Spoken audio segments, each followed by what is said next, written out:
Hi, my name is Jessica. I'm a nurse at the MS Clinic at the Montreal Neurological Hospital, which belongs to the McGill University Health Center. And today I'm here to talk to you about how to get the best of your interaction with your physician. I've divided the presentation into three parts.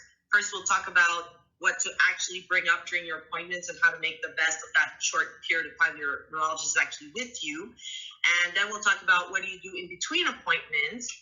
And then finally, we'll talk about how to advocate for yourself. So let's get started. So the actual medical appointment. The very first thing you want to make sure you bring up with your neurologist is a list of the symptoms you're currently living with. Now, for everything for this medical appointment, I strongly encourage you that before the appointment, you jot things down. You write down on a piece of paper everything you need to discuss with him to make sure you don't forget anything and to make sure you don't finish your appointment realizing, I should have talked about this. So I really, really strongly encourage you, write everything down to make sure you address every point, you don't miss anything.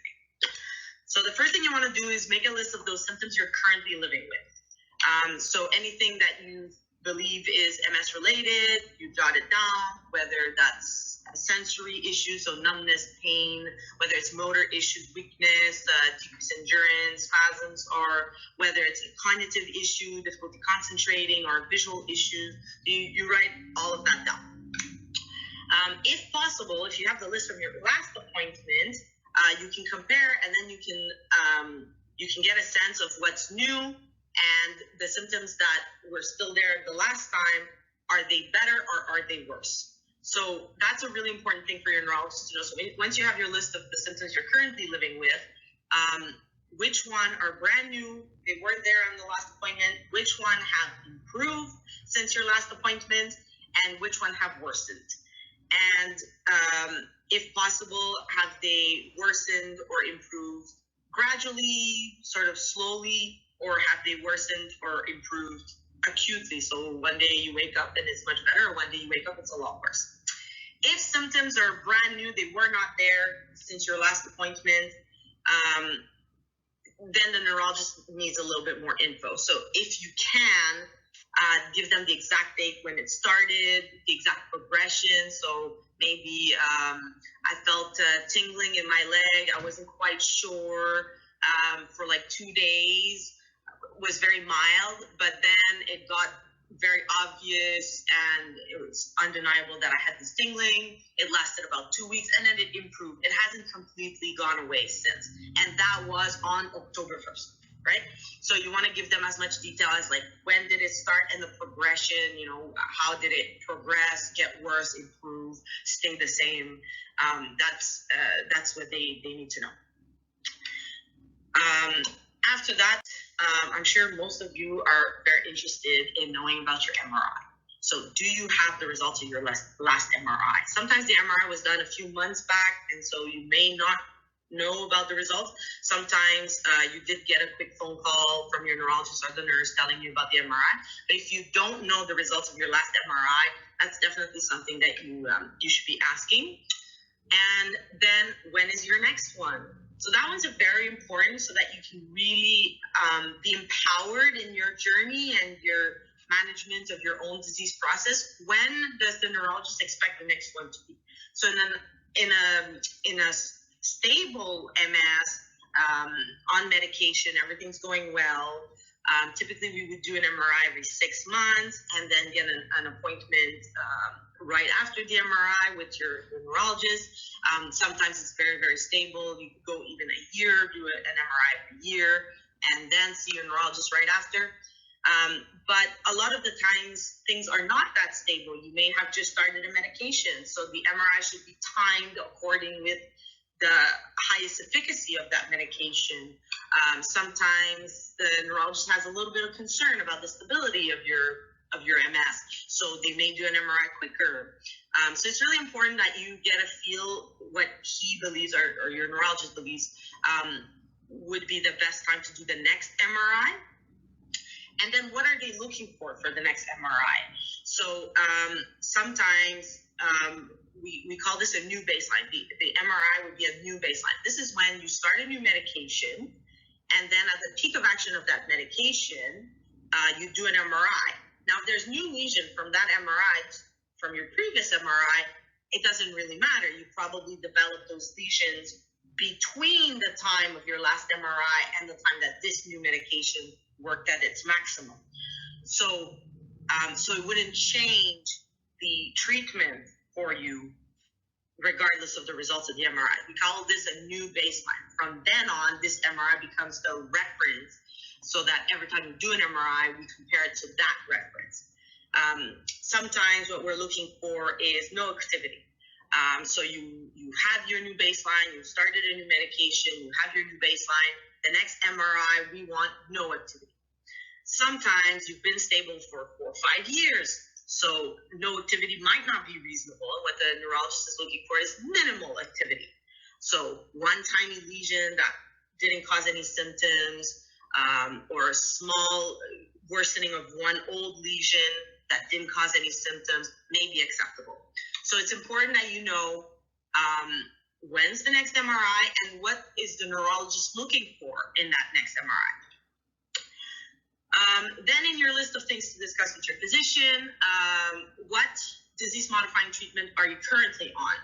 What have you been on before? So to make sure that he understands, you've gone through this drug, or this is your first drug, right? Sometimes they have a lot of patients. They may not remember everything you've been on, so it's important that you bring it up to make sure you're on the same page with your neurologist.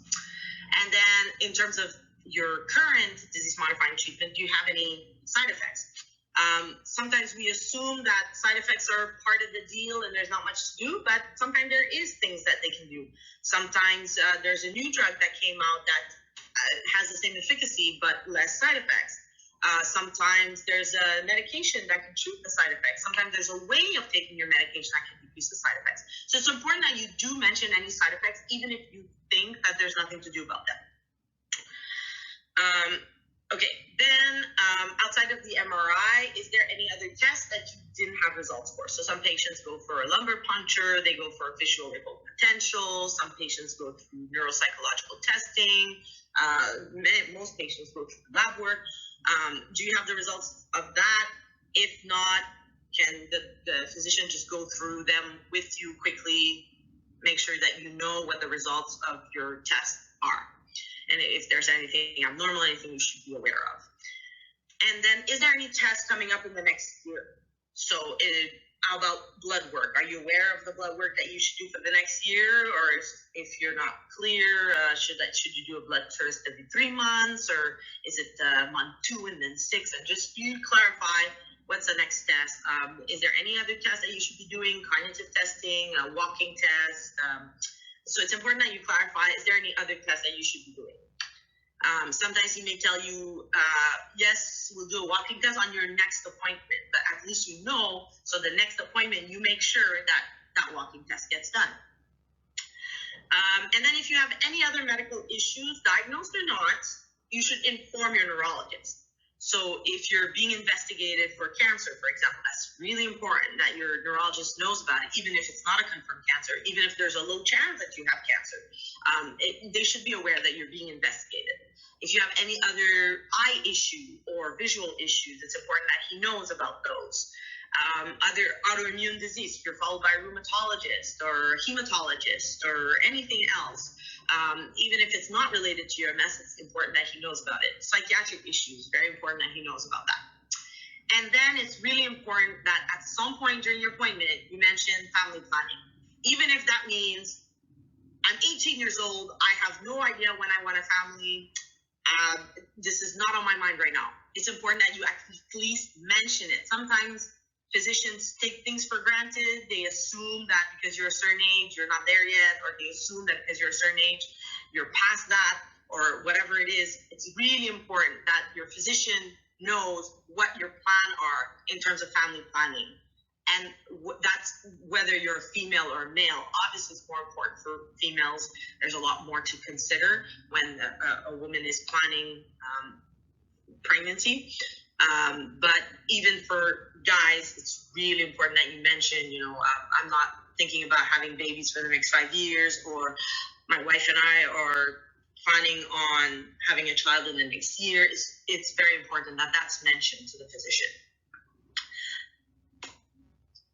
Now, what do you do in between appointments? So if you don't already know this, it's really important that on your next appointment, you clarify with your physician what happens when a non-urgent need comes up, which would require the physician in between your appointments. So most clinics, the physician sees their patients Q6 months, and they're very busy, and they really can't be seeing patients more frequently than every 6 months.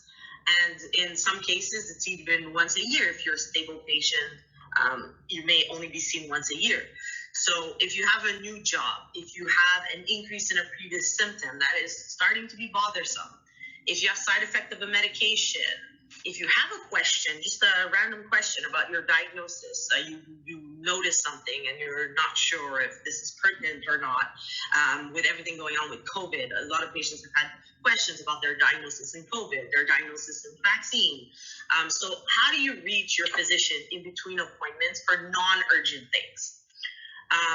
So at the Montreal Neurological Hospital, we have nurses, right? I'm one of the nurses. And so we have a nursing phone line. So when patients have non-urgent needs that come up in between appointments, they call the nurse.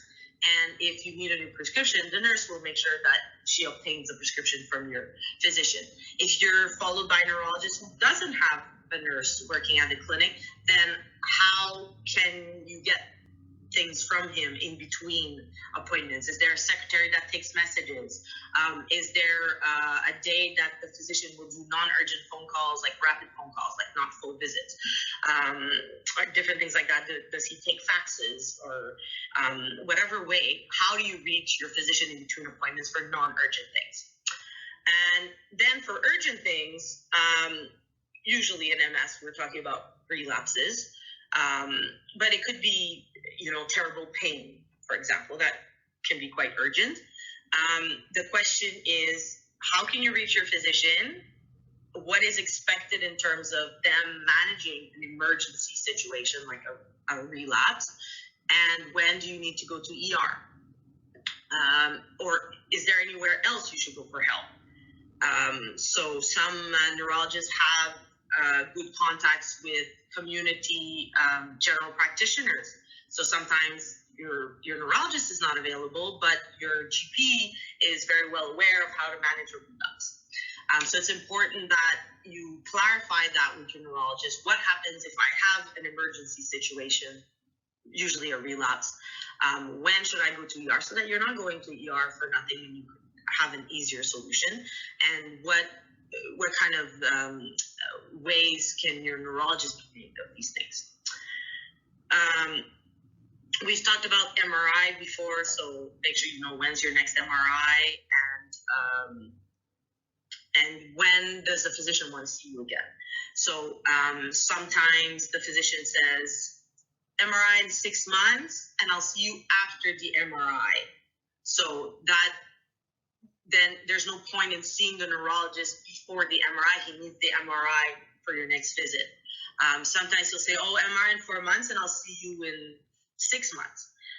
So there's a 2 months delay between the MRI and the appointment, and that's fine. But so that you have a clear idea of like when things should be done.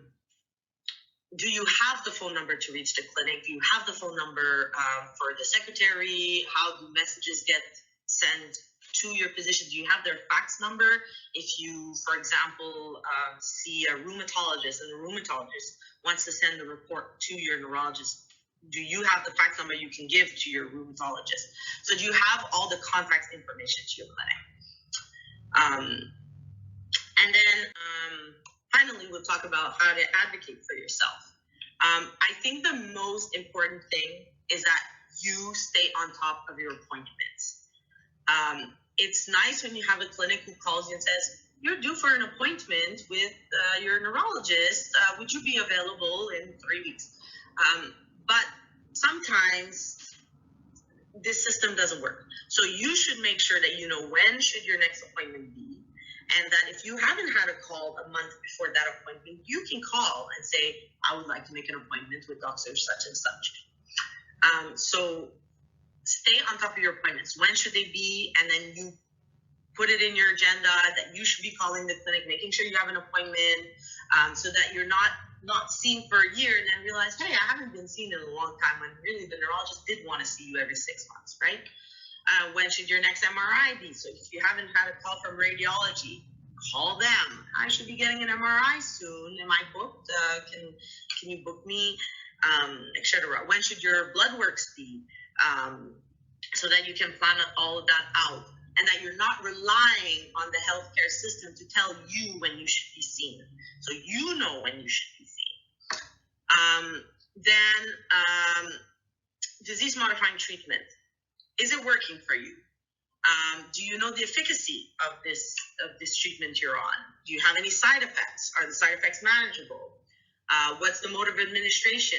If you've heard of a specific disease-modifying treatment, and like from another person with MS, from a forum, online, whatever it is, don't hesitate to mention that specific one to your physician.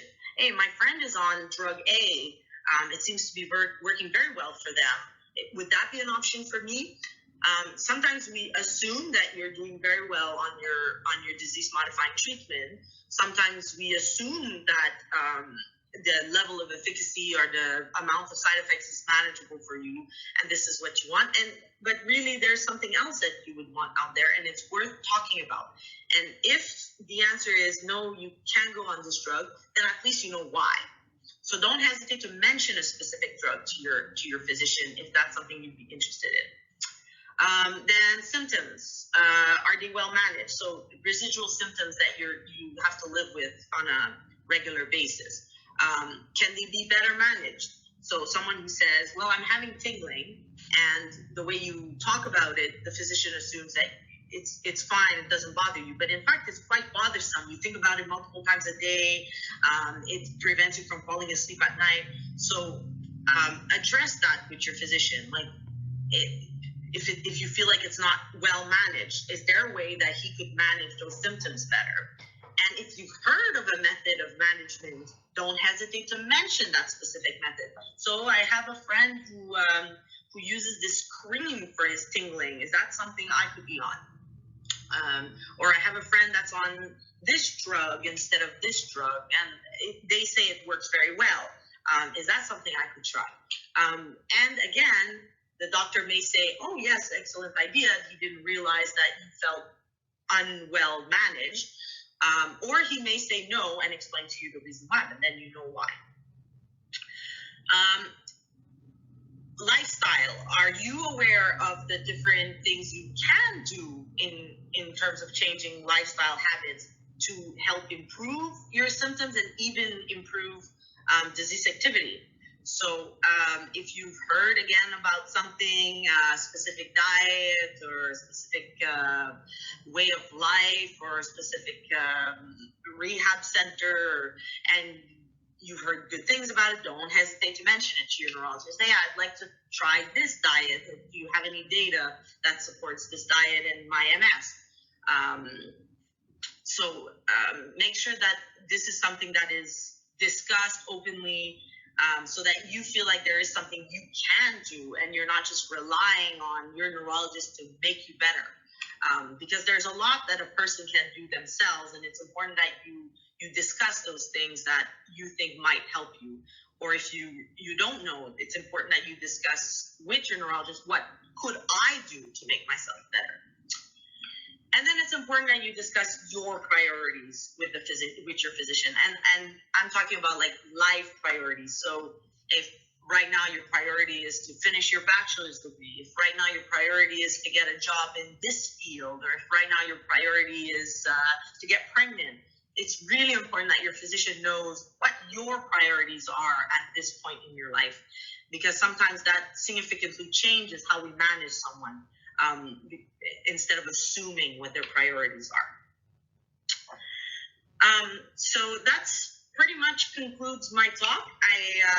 I hope it was clear, concise, and that you get a better idea of how to make the best out of your appointments and what to do in between and how to advocate for yourself. Okay, I have One question here, Jessica. Can you talk a little bit about talking to your neurologist about pain, especially if nothing is working, or I find that nothing is working for my pain? Yeah, pain is a very complex symptom and very multifactorial, and oftentimes require a multidisciplinary approach. So it's really important that you do mention to your neurologist that you have pain and that you want him to listen to the description of that pain. Um, Sometimes it's a simple pain in the sense that it's really just the nerve that is painful, and so then different drugs can be tried. Sometimes it's much more complex when spasticity is involved that can exacerbate the pain. Sometimes there's a postural issue that exacerbates a pain. Sometimes we're compensating maybe for a weakness or for a sensory impairment, and then there's a pain that comes on from the compensation. And so these pains are not as easily managed with one single medication. So if your neurologist has tried 1, 2, 3 drugs, and they either don't work for you or you can't tolerate the side effects, there are many other healthcare professionals that can help. So if the pain seems to be mostly neurogenic in nature, but it's not well managed with the drugs that are commonly used for neurogenic pain that your neurologist has tried, there are pain clinics all over the country.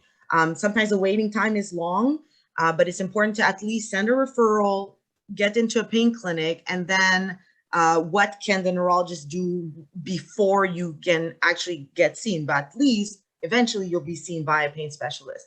Sometimes if the pain is more mechanical from compensating, like I mentioned earlier, then you could be seen by physio, you could be seen by an occupational therapist, you could be seen by physiatrists.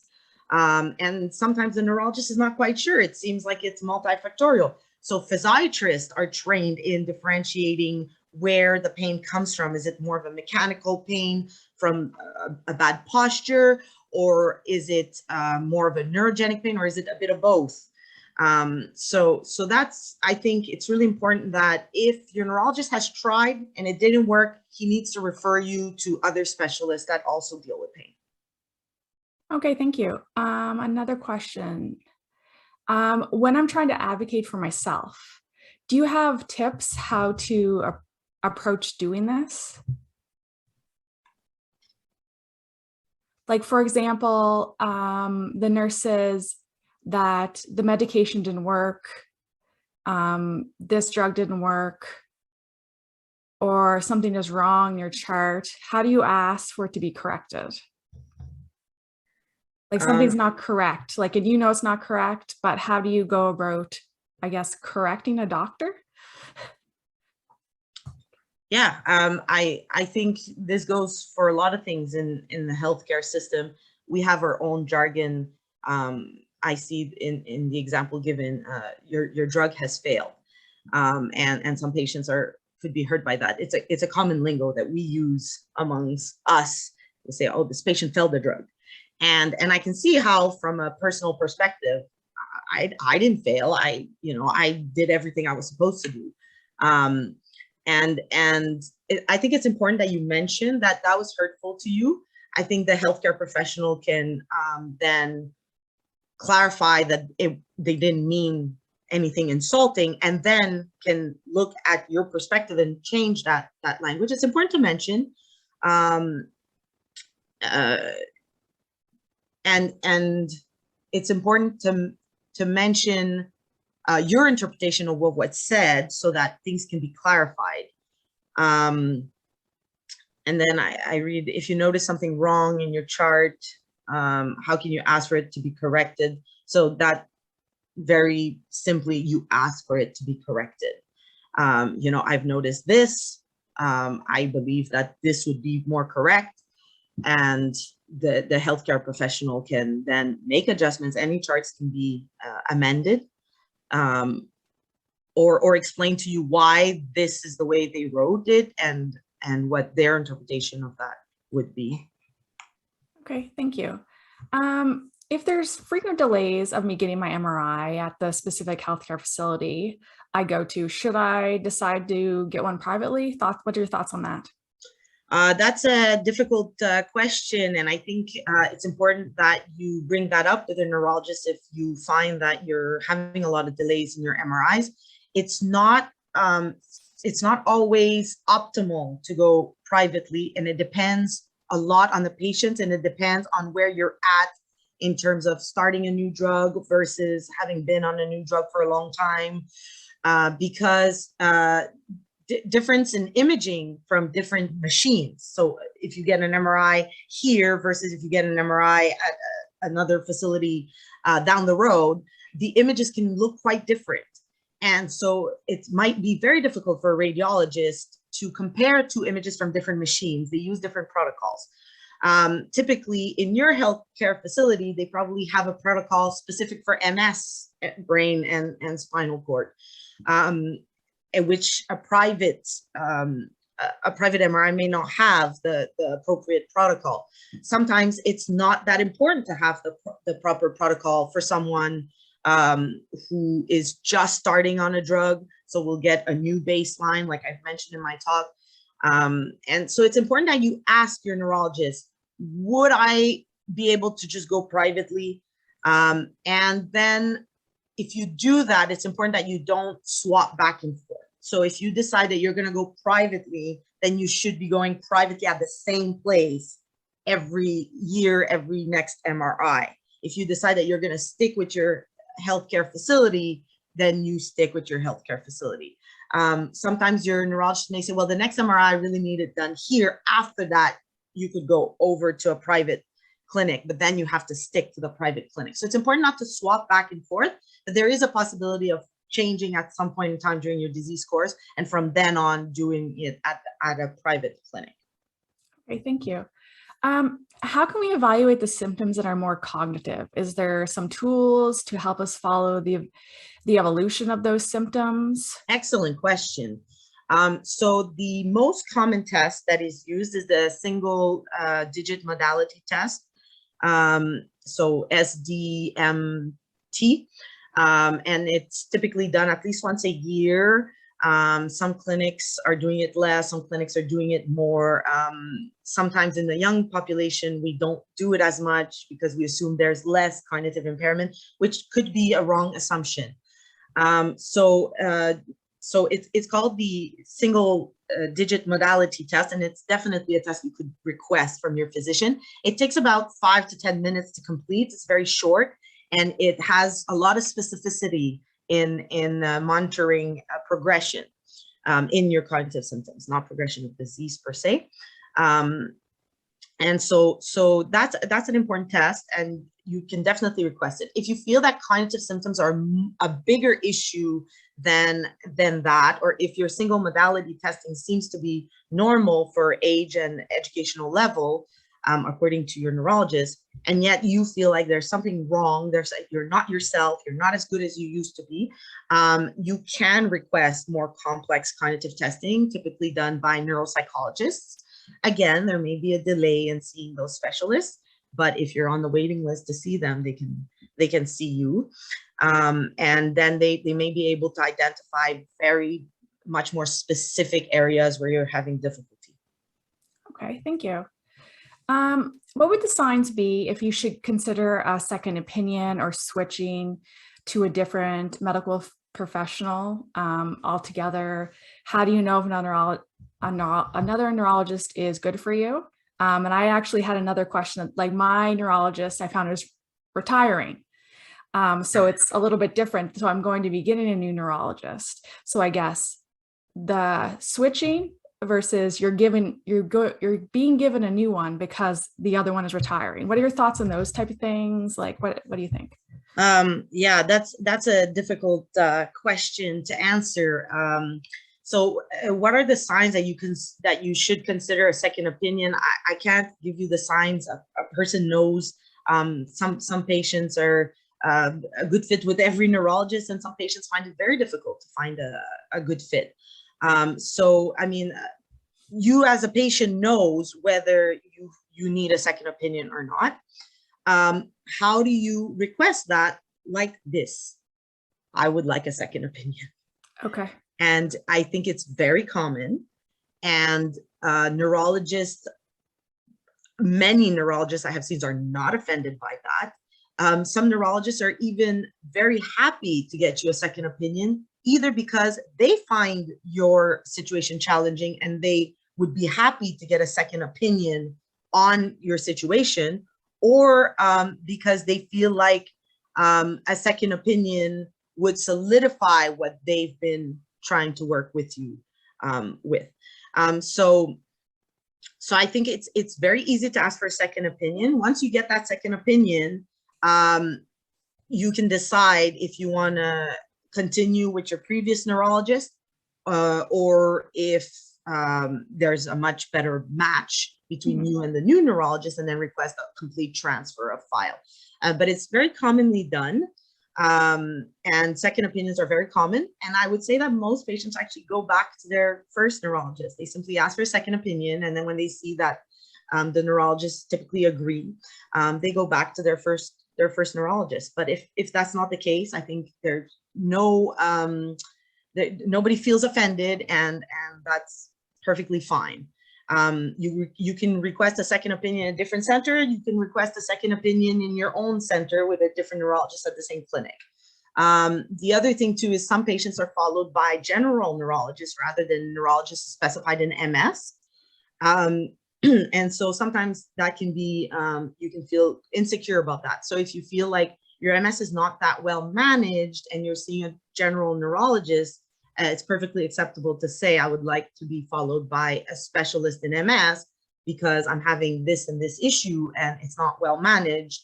Or, you know, or if, let's say you're on a specific drug, you mention a newer drug to your neurologist and they say, oh, I'm not very familiar with that drug.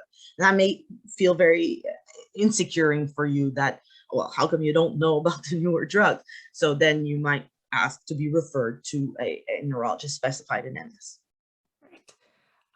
Do you have any ideas of other types of doctors to see about fatigue issues when the drugs that your neurologist have given you, it does not help? Yeah, that again, just like pain, is very complex, often multidisciplinary. So there is unfortunately not that many drugs for fatigue. There are, however, different techniques that can help. I think that in MS, the first thing that we do when someone has a lot of fatigue is make sure there's nothing reversible. So has your thyroid been checked? Has your red blood cells been checked, like someone who would have anemia, for example? Any other causes of fatigue that could be reversible. And sometimes that may not be the only source of fatigue, but if we can improve it by this much, it's already this much better. Then have you been seen by sleep clinic? So sleep clinic is typically a respiratory clinic that assesses you for sleep apnea or difficulty in or decrease in your oxygen level at night, which can make you more fatigued during the day. So have you been seen by a sleep clinic? And then we can look at occupational therapists can help you with energy conservation methods, different things like that. And the nurse too can help you with sleep hygiene. So are you very fatigued because you're not getting a good sleep, because you think that you're sleeping well, but in fact, you're not sleeping deeply enough. So there's many things to work on around fatigue. And so I think that's what should be done when someone has, you know, continuous fatigue despite the drugs. Okay, and we just have one last question here. What if my neurologist has not ordered an MRI for 7 years, even when I've asked each appointment? What should I do? Is there a good reason for this? I cannot speak to good reasons. I don't know the specific case of this person. I think it's not unreasonable to ask for an MRI. And I think that the neurologist should at least be able to explain why no MRI is requested. So if you say, I need an MRI, and he says, no, you don't need one, then why don't I need one? And if you're not satisfied with the answer to the why, then A general practitioner can order an MRI. If a general practitioner doesn't agree with the neurologist, can also request another evaluation for you. Okay, and actually I said that was the last question, but there's just one more. Okay. Could you speak to how I would like advocate for myself to choose not to go on a DMT? Some patients feel like they're just dismissed outright for the reluctance to take one, and to just focus on wellness. Okay, so that's a great question. And I can totally see how, a patient who's not wanting to go on a DMT can feel a little bit harassed to go on a DMT. I think that it's important for us, the healthcare professional, that we really explain why we feel a patient should go on a DMT. Once that's been explained, and once the patient is able to reverbalize the reasons why the healthcare professional feels that they should go on a DMT, so it's clear that they're making an enlightened decision, that they understood all the reasons the healthcare professional has to provide, but that despite these reasons, they choose not to go on a DMT, then it's important that the healthcare professional respects that decision. And I think that that's exactly how a patient should present it. So I've heard what you had to say. You can even repeat, you would like me to go on a DMT because this. However, I've chosen not to do so for now. So I need you to respect that decision. And I think once you speak about respect, and once you've shown that you've understood what the healthcare professional has to say, a healthcare professional has no choice but to respect that decision. Great, thank you. So we're out of time for this session, but thank you again, Jessica. It's been extremely helpful. Definitely. And just everyone, don't forget to check out our inspiration and on-demand resource sections. Remember, you all have the ability to start conversations with each other and start groups in the networking section. I hope you have started to make new connections already. One other thing, if you're having trouble with the platform, please try a different browser. That may help you. And if that doesn't fix it, you can send an email to nationalps@mssociety.ca. We'll see you at 1:15 p.m. Eastern Time and for our next session. See you guys then. Thank you, everyone. It was a pleasure.